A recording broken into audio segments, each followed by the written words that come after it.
Good evening, everybody. I'm Nate Eaton. Welcome to Courtroom Insider. It is September 23rd, 2025. Hope you're having a good day, a good week. Tonight's episode came about because of a question I had at CrimeCon just a few weeks ago. By the way, we'd love to know where you're watching from, and if you have any questions, please put them in the comments below.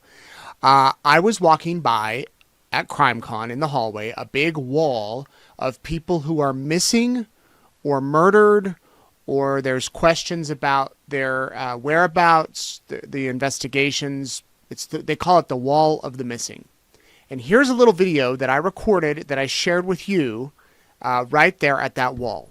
One of the things you'll find here at CrimeCon is this big wall for people who are missing, people who have been murdered, unsolved cases that you can come and read a little bit more about these people. And when you put a face and a name, I mean, this is Jason Landry. I've never heard of this guy before, but he's been missing since December 13th from Texas. He was a Texas State student. He left his home at 10:55 on his way to visit family. At some point, it's believed he wrecked his car. His car lights were on with personal belongings in there. His backpack and fish and everything else he possibly had with him were found a short distance away north of his clothes. He's still missing. So I'm going to pause it right there. Jason Landry, the name of that young man on that wall. I did not know at the time that his parents were there at CrimeCon, that they actually had a booth and were wearing shirts to get the word out about his case, his missing persons case. I didn't know anything about the case, which now that I've done a little bit of research and spoken with his father, I realized I probably should have. It was big in the news. Jason was last seen December 13th, 2020, so almost 5 years ago. He was driving home from college from San Marcos, Texas, to his home in Mission City, Texas, when he simply vanished. His car was found, his clothes were found, his personal belongings were found, but to this day, he has not been found. In fact, one person said, the deeper you go into this case, the stranger it gets. Here is the map kind of showing where these two cities are, San Marcos to Mission City, Texas. And there's been a lot of coverage about this case, about where Jason could be. In fact, just a few months ago, I would recommend, don't go right now, but after Courtroom Insider, if you want to learn more, there was a really great piece written by Texas Monthly called, it was already one of Texas's strangest cold cases, then a secretive figure appeared. And this article by Peter Hawley it's a huge deep dive into this case. I don't want to go much further, though, because tonight I have his father here who's going to explain the case, explain where it stands right now. Please join me in welcoming Kent Landry. Kent, can we just start from the beginning? For those people that haven't heard about your son, about his disappearance, can you take us back to December of 2020? Sure. That was in the middle of COVID, and we have three kids. Our Jason's the youngest of three, and he was finishing up his first year. He had done a year at Sam Houston State here in Texas. Did not do well. Came home, did a year at junior college, got his grades up, got things more organized, and then was starting his first. That was his first semester. At the end of his first semester there at Texas State, and he was coming home after Christmas exams for fall exams for Christmas break. And it's about, Texas State is in San Marcos, which is central Texas, between San Antonio and Austin, about 2.5 hours from our house in Houston suburbs. So it's east. So he would be driving east, southeast to get to our house. And he left San Marcos, his apartment there, about 11 o'clock at night, and had only been about in his drive 30 minutes or so, in a little town called Luling. And in that town, you have to make a turn, and he probably didn't make that turn and ended up a couple of miles outside of town. The last time we have really kind of him on the phone and tracking with Waze. He put, our home address, and was driving home. That was about 11:30 at night, and his car was found an hour later at 12:30, wrecked on the side of the road, up against a barbed wire fence, kind of in a ditch. They found his car with the lights on, keys in the ignition, passenger door locked, uh, front driver's door probably unlocked. He probably scooted out along the barbed wire fence. Um, and they didn't find him. And it's been 4.5 years, December 12th, 13th, depending on what time you start counting, is back in 2020, and we are still looking for him. So I did not know that there there's a bunch of theories out there, as you know, and active speculation on Facebook, on social media. I actually saw your booth at CrimeCon and people Mhm. wearing shirts with Jason's picture on it. Mhm. From what I've read, Jason was a pretty outgoing kid, Mhm. extroverted. Tell me about his personality. And was he showing any sign of depression or suicidal thoughts or anything like that at the time that he disappeared? Suicidal, no. Um, I think, and Jason was very, I don't know, it's been really fascinating to see kind of how part of this whole story of Jason is Jason himself connects, particularly with young people.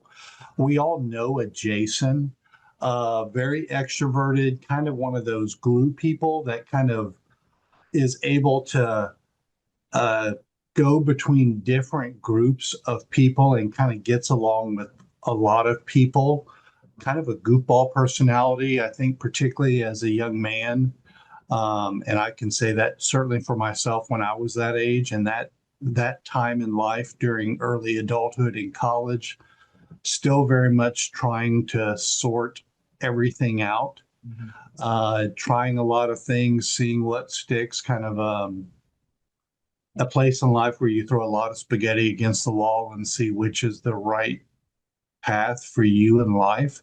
And as someone who has changed, I actually was a lawyer before, and I still am a lawyer, before I became a pastor. So having traveled that path myself, and I think a lot of people kind of connect with Jason in that point in life where you still don't know what it is you want to do when you grow up and you still haven't grown up. And then you throw all of COVID in there, and that kind of, I think for those of us who were adults and grown, we kind of look back at COVID as a bad chapter in life, but kind of emerge from it without a lot of scars. I think for a lot of young people, um, there's a lot of damage that we did to them. A lot of we took all that socialization, as particularly for college. I mean, those should be the most fun and exciting times of your life. I look back on those years in college with a great deal of let me just say, I'm glad there weren't cell phones and cameras when I was in college at those days. Yeah, yeah, yeah, So yeah. I have a lot of memories that I'm glad are not recorded on digital media and are not for everyone to share. But Right. a lot of really good memories and a lot of really good times and a lot of growing that we did and a lot of friendships that we made and a lot of memories. And to have that taken away, I can't imagine how much damage that would do to you to not have those memories, because those are so foundational to who you become as an adult. That's where I met my wife, where my kids met their spouse was in that time of life. And I can't imagine taking that away. And particularly for someone like Jason, isolating him in an apartment in a town he didn't know with roommates he didn't know. I think he got maybe 2 weeks of face-to-face classes before they shut campus down. I know for myself as an extrovert, COVID was incredibly hard. Just sitting in a room staring at a screen Yeah. is just so soul draining. It just leaches the joy out of life. If you get joy out of human interaction and stimulus from it, to have that all taken away, I think just really hurts people like Jason. And I think it certainly did. And I think as a result, you just kind of, to be frank, and I think a lot of people self medicate through that whole process and just try to make it through.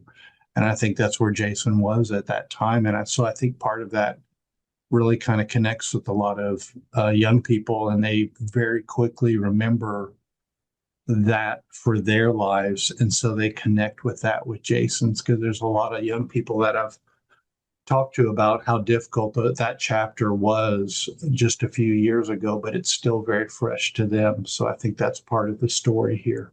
Well, yeah, they're finding that the mental after effects of COVID still, to this day, who knows how long those will last. And so when you say self-medicate with marijuana, For Jason, yes. yeah, for Jason, but still not suicidal, not sending you guys messages that, Oh gosh, it's no, no. not worth it, stuff like that. Yeah. Tell me about I know some of the people say, he either was going to commit suicide or run away type of thing. That's not Jason. That's just not who he was. He had plans, he had dreams, he had hopes. He had plans for that night to get together with friends that next day for Christmas break. He had a huge Christmas list. I just, and even going through all of the talking with all of his friends and something like that. I think he was going through an incredibly difficult chapter of his life for him, without any question. But to go to that range, I don't think so. And I mean, even a detailed Christmas list down to socks, right? Like socks with monkeys on them.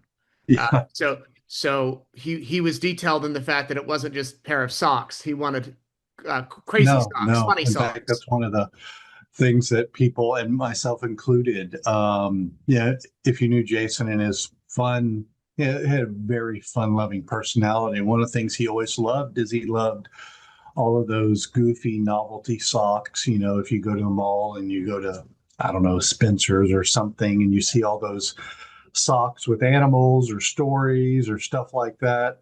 In fact, the prior Christmas we had, if you remember, Discovery Channel has Shark Week, Yeah, yeah. and they actually have socks for Shark Week. Every year is a new series of Shark Week socks, and I'd gotten those for him. One of his favorite gifts from his sister was she'd gotten him a sock a month club. Mm. Every month they send you a new pair of novelty socks.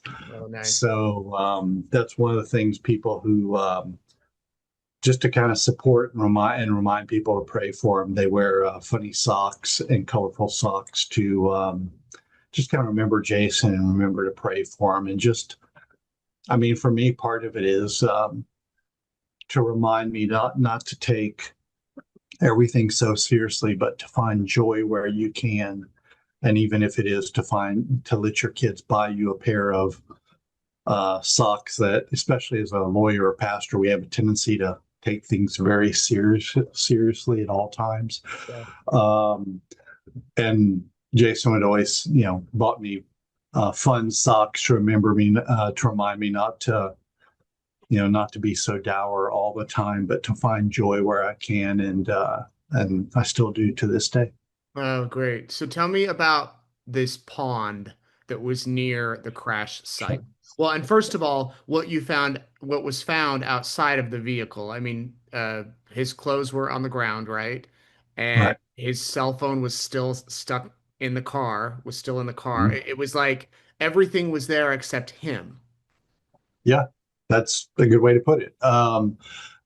It's a strange thing because we were about 2 hours away. We got the call from the officer about 2 a.m. in the morning, and we went back and forth kind of with the officer, let us know what to do besides pray and all of that. And after a while, maybe an hour or two at the most, finally Lisa, my wife, and I looked at each other and I said, I've got to go and be there and help. but she stayed home in case, he came home, or that's, our home number was the one for sure that he had memorized, someone to stay home and kind of man the fort. And I went there and I expected to see, people searching. And I got there early morning hours, 5, 6 in the morning. And we had, on Find My Friends, we had him on Find My Friends. So I could see his car and his phone was at the tow lot, the impound lot for the tow company. So that's where it was. But I couldn't get access to that till 6 in the morning. I think it was 6, maybe 7 in the morning. So in that interim, I went to go help search, and they told us, I talked to someone at the tow lot, and he hadn't been the one to take the car, but he said it happened off of this highway, and there's a highway that runs between the town of Luling and the town of Lockhart. And Salt Flat Road is kind of the country back road that parallels for much of it those two roads. And I didn't know what a Salt Flat Road is. I didn't know Luling. I didn't know Lockhart. And I was kind of going down the main highway I thought that's where his car was. And my wife had me on Find My Friends and said, I think you've gone too far. And I said, well, call the officer and get the exact location so I can put it in my phone. And she called him and woke him up because he had gone home and gone to bed and hadn't told his shift replacement. There was no one looking for him. I In went the out to hours where, after, just hours after he disappeared, that no one was looking yeah, for. no one. Oof. I mean, uh, no one started looking for him besides me, really. He rode down the road, and I guess he rode down the road and then went home. Hmm. And I was actually driving down the road, approaching where the accident was, and I was just driving down with my windows down, yelling Jason's name. And frankly, I expected to see Jason, to see police officers.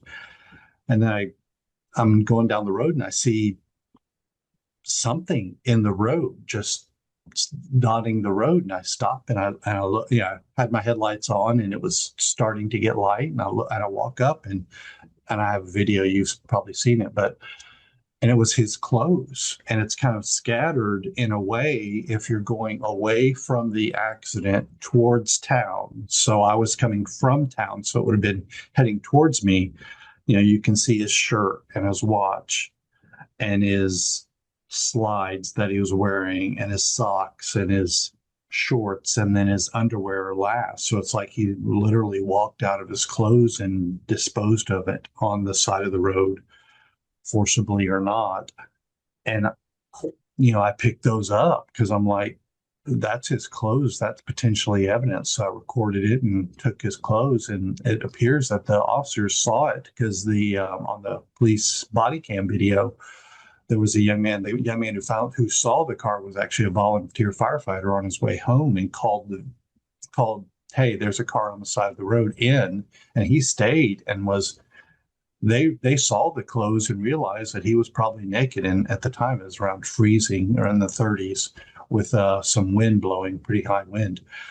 And I think the volunteer firefighter said something to the effect, or may have been one of the officers, if he's out there, he's naked out here in this cold weather, but yet they still chose to go home and not to search for whatever reason. So, I found all of those things.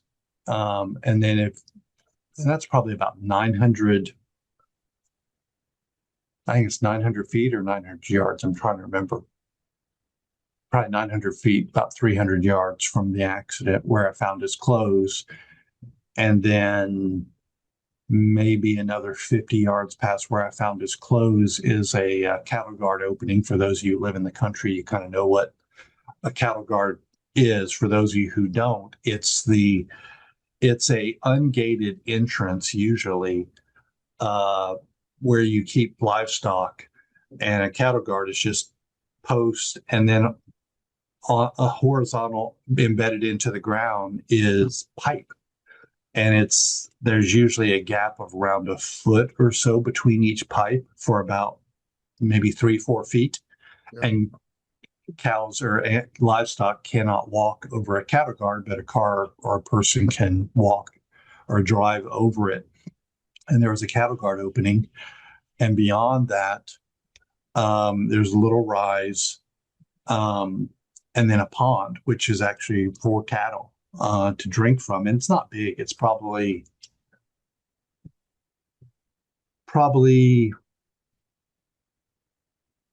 maybe 20 yards by about 40 yards, Okay. not too deep, Not a not huge one. Yeah. probably, yeah, not any deeper than probably, I would guess, no deeper than 3 to 5 feet, probably. And but it's a pond that has a well and a pump for cattle, for livestock to feed from. And there's kind of the embankment rises up, then it's cut, and then there's this pond. And they called out the next day is really when the search started. I went out and met with the lieutenant from the highway patrol and kind of lit a fire under him. And they got the county sheriffs in, and that's when the search really started, was that next day. And they called out all kinds of dog teams, and a lot of the dogs were following the path across the cattle guard up the hill and saying that he went into the water. And they did a infrared scan of this. They poked around the water, didn't see anything, but then they did an infrared scan, and it appeared that there was a body floating. There was something, a heat source under the water. And so they actually ended up draining the entire pond. Now that took almost a week because there's large body of water, a couple of pumps. And it took days to get it all the way down. And as best they can tell, that was probably just a bunch of turtles that were clumped together to retain body heat. And there was no Jason, no body. So for really most of the first week, they had searches going on around, but our thought was that Jason was in the pond, that he had, been looking for help, probably wandered up the hill and then just fell right into the muddy water and never got out. But clearly that's not what happened. Can For those of us that haven't been there, is the land pretty flat? I mean, would you be able to see stuff? Is it dense with vegetation and trees? What's the landscape like? Um, so what, you're in Idaho, if Right. memory Yeah. serves? So Yeah. we might be familiar somewhat. We know ponds, we know Yeah. cattle So guards, but I would call it's pasture, it's cattle pasture grazing land by and okay. large, but it's not huge open pasture. These are not West Texas thousands of acre ranches. This is right outside of a small town of Luling's probably about 3 to 5,000 people. Probably about 3 to 4 miles outside of town. The road goes from city road to asphalt to gravel is where this is, and it's a mix of oil and gas production pumps. We call them grasshoppers. The things you see Hmm. that have the arm that pumps.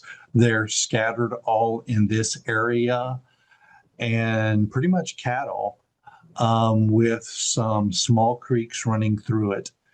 There is a good bit of I'd call them scrub oak, and mesquite and cypress with a lot of underbrush. So it's kind of broken country. It's still relatively flat. This is Central Texas, so I mean we don't have the Black Hills, so Right. we don't really have any major topography or mountain ranges or anything really till you get to El Paso outside of a few small hill ranges. But I'd say it's rolling brush and grassland interspersed with oil production in there. Is It's it not a lot possible? of people. Is it possible? And forgive me for No, if this go is ahead. even possible, but I mean, in Idaho, we have like old mine shafts that you Yeah. could that you could fall in and maybe never be found. I mean, are those type of things in the area, or maybe if they're drilling for oil and gas, that he could have fallen into something and basically you'll never be found? Not mine shafts. There's not mining, but we've come to in the area we didn't even realize. So this is an area that has been settled. I mean, it obviously had Indian plains, but was really started to be settled by settlers in the 1800s, prior to the Civil War. And there's a lot of hand dug wells that have just been lightly covered over, but it was lightly homesteaded. This is still. We've actually found a number of probably wells that are in the 20 to 50-foot range, which is limestone. Limestone is the major geographical feature, which is porous, but not too hard to dig through. But so there, we've actually found a number of wells and are continuing to find wells that are not marked and are unknown. And this is water wells that I'm talking about first. Right. And so we're actually going to be in this upcoming search season, which is about to be kicking off in October, actually going to be looking more carefully to see, are there places that he might have fallen into, or because of the cold weather, maybe tried to dig into to get some warmth, to see if that might be what happened. There are oil and gas production, but most of those wells are either what we call capped, which are they don't leave open. And for those who don't know, I mean, oil and gas, when they dig a hole for oil and gas, it's not a huge, 5 foot across hole. It's more in the matter of a couple of feet. Yeah. And if it's in production, there is a line that it draws out of, or even one of those grasshoppers. And if it's not, it's usually capped. There are some oil and gas storage tanks actually right by the road, within a few 100 feet, and they're actually around this area. As far as I know, all of the tanks that hold oil and gas have been searched, and are capped. But there are, when you're talking about out in the country and farms and homesteads and ranches, there's a lot of old houses, a lot of old scrap metal, a lot of old water storage tanks, and kind of half used and 40 years old or 4 years old stuff that you kind of go past and then you take a look at. And then that's one of the things we're saying, should we go back and look at all of these areas? And especially when you're talking underbrush and scrub, it's really kind of hard to really thoroughly go through everything. You just kind of look into a pile of trees and scrub, and you think you searched it. And that's what you find when you're kind of searching for people. Most people who go missing are found generally around the location where they go missing. And you've had searches over the same piece of ground 20 times, and it's the 21st time that it's the right angle, the right sunlight. They've had rain recently or whatever it might be, and that's when they see it. Right. And that's what you're kind of left with here. Ken, do you think there may have been somebody who abducted him? Or I've, seen theories, and again, they're theories that about, somebody who is out to kill and abduct young men in the area or throughout Texas. I mean, where has that part of the investigation led? I mean, at this point, I think you have to entertain any possibility, in the sense of, some people, the theory is, I think we have very clear, he was coming into the place in Luling, kind of in town where he should be taking a right. There's an intersection right there. In fact, it's in front of the Baptist church in downtown. You take a right, go 2 blocks, and take a left, and that takes you out to Interstate 10. He didn't do that. Some people theorize he could have had it's not the best part of town. That's where all the drug deals and bad folks at that hour at 11:30 at night might be congregating. It's not the best part of town. It's kind of, we all have the shady part of town.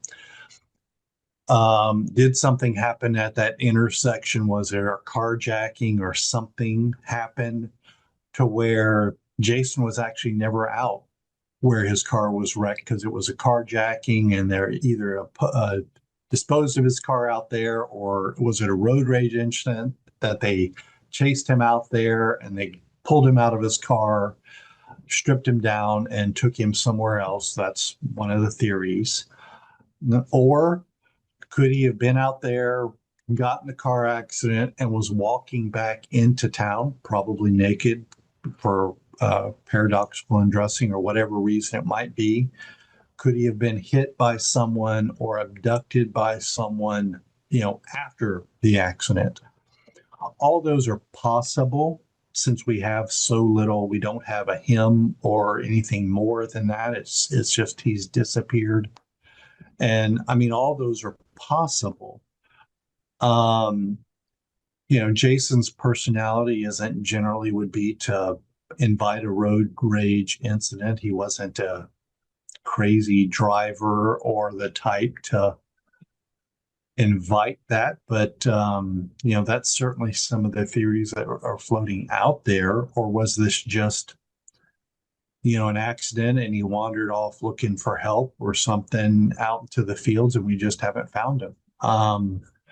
And that's part of, I think, the mystery of Jason's case. You read the article. It's we have a car, we have his clothes, and we have all of his stuff, everything, and we have no Jason. It's just vanished into the night. And it's just, this is an area between major cities, Houston, San Antonio, Austin. To think that someone could just disappear in a rural but not the middle of nowhere type of area, outside of a small town, and have nothing, is just so puzzling and strange and scary for all of us. I know that's one of the aspects is so many young people go between the University of Texas, Texas State, and I mean that there's a lot of college kids who kind of drive these routes, myself included, when I was in college. And just to have someone in the prime of their life just disappear like that with not a trace just kind of hits all of us and strikes a deep chord for so many.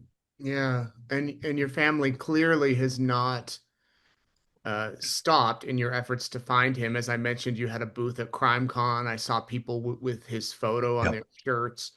Have there been any potential leads or any new theories coming forward that maybe you learned that maybe you got at CrimeCon or people sending them to you online? I mean, we get some. I mean, I guess it's kind of time blurs together. There was, and we've got Jason's DNA trace and dental records. So if he showed up in a hospital in Idaho, Hmm. a John Doe at the emergency room, they could trace him. They Oh, would, wow. if he ever showed up at a hospital or whatever, they would be able to find him with Or that evidence. if he's found in another state, would they be able to Yeah. trace him that way too? Yeah. Yeah. Yeah. He's in all the databases and all Right. that kind of stuff. There was a young man in New York City, if I remember correctly, a young homeless man that turned up at a hospital. And I mean, he was, even us as family. I mean, we see lots of pictures. We get pictures of homeless and otherwise. Hey, is this Jason? This one really looked like Jason. It was like a doppelganger type thing. Hmm. We were ready. It's like, should we get on a plane and go look at him? And, like tracing with the law enforcement and all that. Okay, his scar is here from this surgery. He's had this surgery, this Right. thing Yeah. from a child. And it actually ended up not being him. But even to this day, you can just Google Jason Landry, New York missing person or something like that. And you'll probably see pictures of Jason and this young man. Thankfully, The man survived and was actually reunited with his family. He was a New York area young man who had gone homeless and was actually reunited with his family as a result because we thought it was Jason. So I hope that young man is doing well. I hope he's reunited with his family, but it was not Jason. But that was something. There's lots of theories, lots of stuff. And of course, if you read the Texas Monthly article, there's even, part of it is kind of a reflection of this internet culture in which we live. And of course, the headlines of recent days,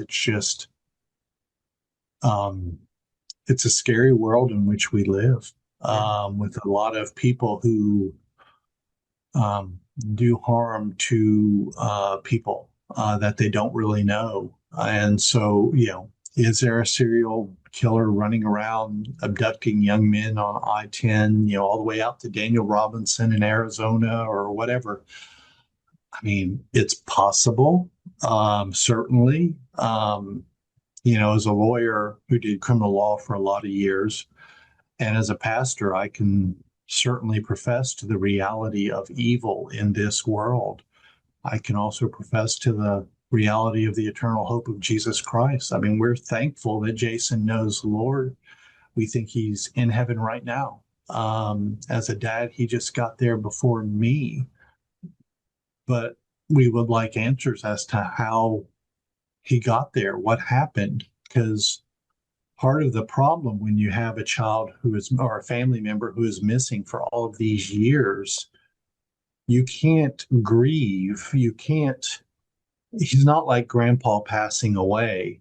You grieve the loss, you through the whole stages of grief and everything, you put it into a proper place and you can move on with your life with a sense of this is a normal thing of happening. When your child goes missing, nothing is normal. Yeah. And a parent, like we've had to buy a grave site for Jason right next to my graves and Lisa's graves. Um, that's not normal. That's backwards. Um, and yet there's no one, nothing to put in that grave. So it does. Every day is another day of pain and hope all wrapped up into one. The phone could ring right now and I could get a call from the chief investigator saying, hey, some oil field worker stumbled upon a bone Mm-hmm. and it's human. We think it might be Jason. We're going to let you know we're running DNA tests right now. I mean, that could happen now. Right. Um, people say, if he ran away or something, he's simply gone homeless or missing. Given Jason's personality, I don't think that that's very likely. I think he was in a very bad place and was struggling with a lot of things like many of us were during COVID and still are some to this day. But I don't believe Jason was a type to run away or go homeless or commit suicide. He had plans and dreams and hopes. And we talked to him the day before. There wasn't an indication of that. We did not realize he was struggling as much as he was with depression or whatnot, or smoking as much marijuana as he was. I don't think it's unusual for a 21-year-old to not tell their parents everything, especially for boys. We're not the type to let's just say we generally have trouble sharing, particularly with our parents at that time of life. Yeah. That's something you share with your friends, not something you share with mom and dad so much. But I don't think he would have willingly run away or gone away, whether someone did something to him or he simply, had an accident, maybe probably had a closed brain. One of the people I talked with we talked with a doctor there at CrimeCon where you were. And he was talking about given the mechanism, and he hadn't known much about Jason, but went away one night, went away. He saw our booth, talked with us, and that night kind of looked up the case and what happened in the car accident. He came back and was like, given what I think happened in the car accident, I think he probably had a closed brain injury because Jason's car didn't have side impact airbags, and the way it slid and hit the tree and all that. He goes, he probably had a closed head injury and wandered off into the field looking for help and went unconscious or laid down and never got up again. Hmm. In some ways, as a dad, as knowing Jason's a believer, the thing I hope would be he laid down in the field and woke up in heaven. That's what I wish for all of us. And I pray it was as painless as possible and as quick as possible. To think of your child suffering is the thing that hurts the most, to be honest. Um, that's the part that will keep you up at night, is as a dad, to think of your child hurting and you're not there to fix it. I mean, that starts when they're, little, with putting a Band-Aid over a boo-boo. When they get older, Yeah. their boo-boos get deeper and harder, and it's harder for you to fix. But that drive, that desire to make things better for your children, to protect your children, yeah, Hmm. check in with me later, but I'm 59 and that drive has never stopped. And my kids are certainly in their late 20s and 30s. Yeah. That never stops, and I doubt it ever will. Right.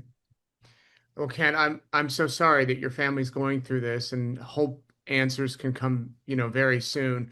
There's going to be people watching that want to help and want to Mhm. know where to go for updates. Do you have an Mhm. active social media account that you're posting updates on, or if people have tips that they can send them to? And how can they Sure. help? Well, and you can go to, yeah, sorry, someone called. No worries. Um,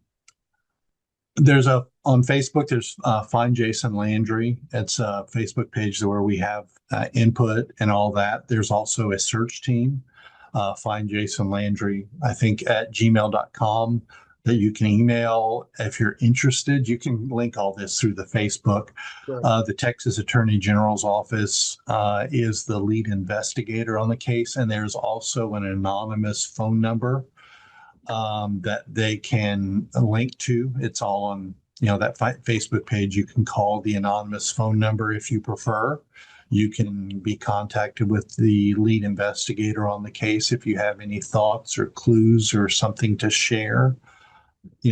Part of all of this is, in 4.5 years, if someone does know something, and there's no reward that we're offering for information, but I would hope if someone does know something, I, I would just pray that they share it. They can do it anonymously, but I can't imagine carrying around that baggage, that pain of knowing something that you can alleviate our suffering as a family, um, and not doing so. I would just hope they would. Yeah. Um, and I would hope that, we get whatever the whatever happened, we don't know, but whatever happened, we just pray that we get answers. I was there at CrimeCon, and you meet a lot of families and you share stories. And I remember, I met families that have missing loved ones, and it's been, I think, 45 years for some of them Mhm. that they've had a missing loved one, siblings, children, fill in the blank, um, for decades. And that just, my heart goes out to them, to have this kind of pain that we've had to deal with and carry around for decades. I pray it's not. I pray I don't find out the answers until heaven. I mean, that's a real possibility. Is you know, getting to heaven, we will know all things. But we pray that it's not going to take that long. Yeah. That whether it be someone wants to help, if you want to help, if you want to donate, if you want to come and search. We had people coming from other states to search, all the way from, I think, Minnesota, Mississippi, and to a lot of people from Texas and other places who've come to just for one weekend. Hey, I've got a day. I can come and help search. Can I do that? Email find Jason Landry. You'll be contacted with the search team leaders to do that. If you want to, if you have a theory, go to the Facebook page. You can get all this on the Facebook page, all those links. And just if people want to just get more educated, you can read the Texas Monthly. You can just Google. It's so strange to be a Google search, but Jason Landry missing. You'll find plenty of stories. Podcasters putting out stuff right now. This will go up. I think Jason's story has touched a lot of people's hearts. Our story as parents who are waiting for answers. I think it every parent has this. Once your kids become a teenager and start driving, we all have this shared common fear Right. of our child being hurt while driving. But I think every parent the nightmare of a hurt child that we can't fix is the one for all of us, because we all want the best for our children. We all want to see our children be able to grow up into healthy, productive adults with families of our own. And so this strikes at our greatest fear. We pour all our love and all our resources and all that we are and have, into our families. And we just, as adults, once they become adults, we are all at the same place. We just all pray every day, God, please protect my children, be with them, help them, make choices, good choices. And we all have the same prayer. And it's still true to this day. I still pray the same prayer. Just for Jason, it's, if he's with God, he's in the best place. He's in a better place than you and I. So he's already in the hands of God, and he's already great.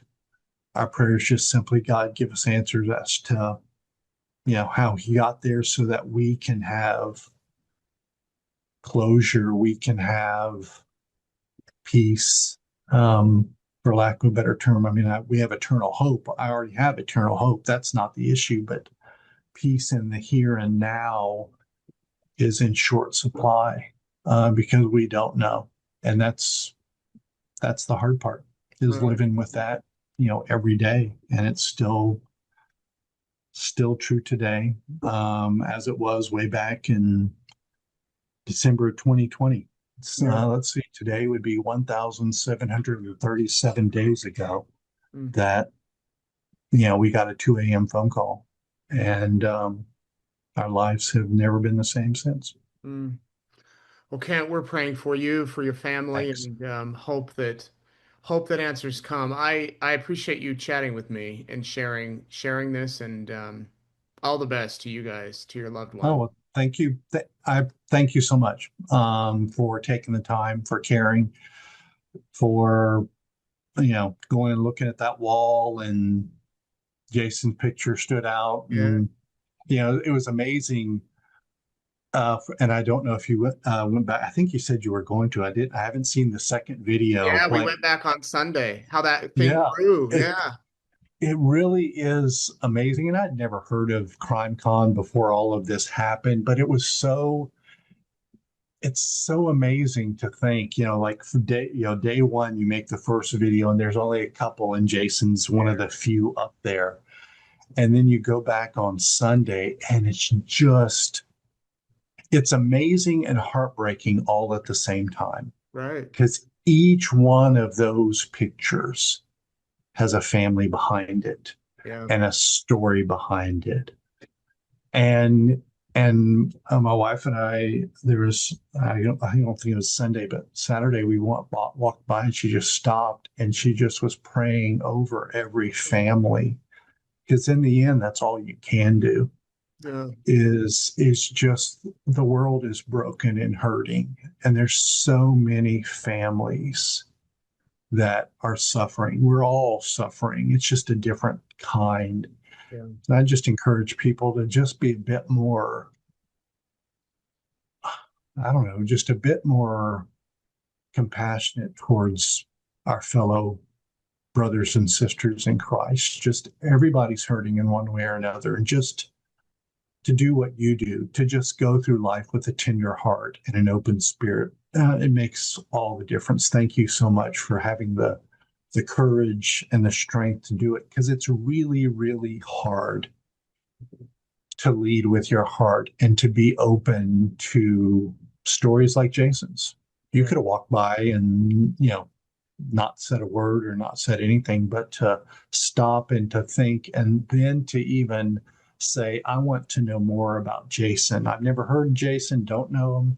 Yeah. And to take the time and to care. Just thank you. That's Oh. It's hard. It's hard, and it's gut wrenching, but it's good for the soul, I think, to remember that there are other people around us that need prayer and need compassion and need care. So thank you. Thank you on behalf of my family. Thank you so much. Well, I appreciate that, and I hope somebody watching has that answer you guys are looking for. And I hope the next time we talk, you have that answer as well.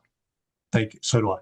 And my thanks to Kent for chatting with me. Such a strong, wonderful guy who's really, trying to keep hope alive. And hopefully by bringing you this story tonight, we can maybe get some answers for this family, or at least lead toward that direction. Here's the Facebook page. If you have any information, go to Missing Person Jason Landry. You can follow the case here. They post updates and everything like that. And then here's the information for details. If you know any information, there's a $20,000 reward. You can call the Texas Attorney General at 512-936-0742. Again, his last known location was in San Marcos, Texas. There's also an anonymous hotline. It is 726-777-1359. And any information will help. And again, you can follow along this website, this Facebook page, and they are posting updates here. And hopefully, they can lead. This can lead to something. Would really appreciate getting those answers for that family. All right, I want to thank newspapers.com. I asked you last week to send me emails about your experiences with newspapers.com. I got some good ones, including one from Denise. She said, this one is intense family history. I was working on my family tree for years, and I hit a dead end with my paternal great-grandparents. His name is Peter. Her name is Rose. Rose passed away in 1906. My grandmother Betty and her sister were raised by her aunt, according to family lore. I couldn't find any official records or even locations until I found Find a Grave. Then I found a church cemetery in a small farming community, population 427. There was still snow on the ground, so I had to wait even though it was 60 miles from me. I found Peter buried with Laura and Rose with her family.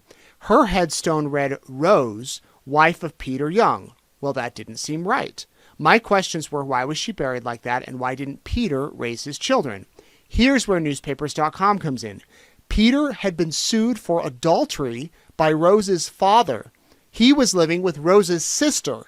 They lost their farm. Rose went to Chicago, got a divorce, and married another man. Then they moved to Merrill, Wisconsin, where she later died.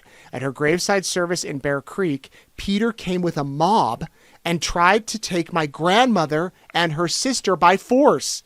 People were hurt, and the priest wound up with guardianship. The story went national. Isn't that crazy?